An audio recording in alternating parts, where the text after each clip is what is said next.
Ayağım doğru.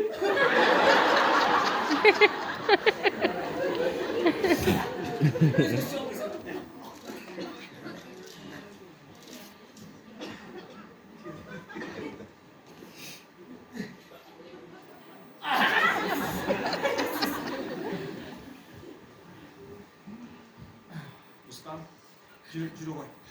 Бұл ормат ұстам, жүрүчү.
Бармасам да, арыстан нұрлаштылар ұздап қояды кен,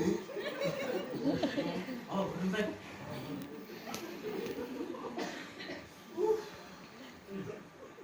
Baykeler.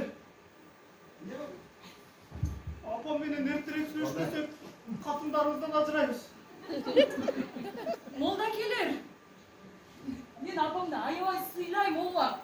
Бирок ойлоп көрсөңүздөр, биз киного бара албасак, же каалаган кийимибизди кие албасак, же театрга бара албасак, же каалаган тамагыбызды жей албасак.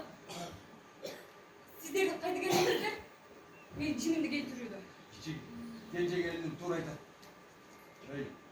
Бүтүндөй эл журтқа шерменде болду, уяк. Aga. Kar bilgen barı bilmekte 100 gram genç. 100 gram.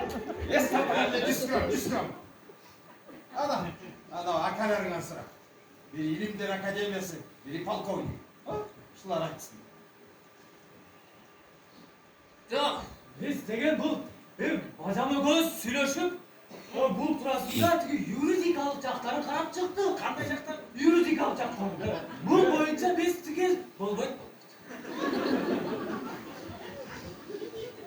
Елінжан, ұланда, біз апауызды барлығы сыйлаймыз, барлығы апауызды күлдің ауыз, апауыз емнеді сошанды құлауыз апауыздың жүнен шықпайды, браво. Мынакей, жаңы үйдің проектісін жазатып бергенімізге құрылып берген. 2 жыл. Еміңді ала айталдың, ешкім айталған жоқсың. Мынакей, ескі үй. Бұл үй ескі үйге раматтық атамның қолы тигенде майтор бұздыралы деген ешкім даял. Қысқасы болмайды. Молдаки, сиз деген нече кылмышкерлер туура жолго салгансыздар.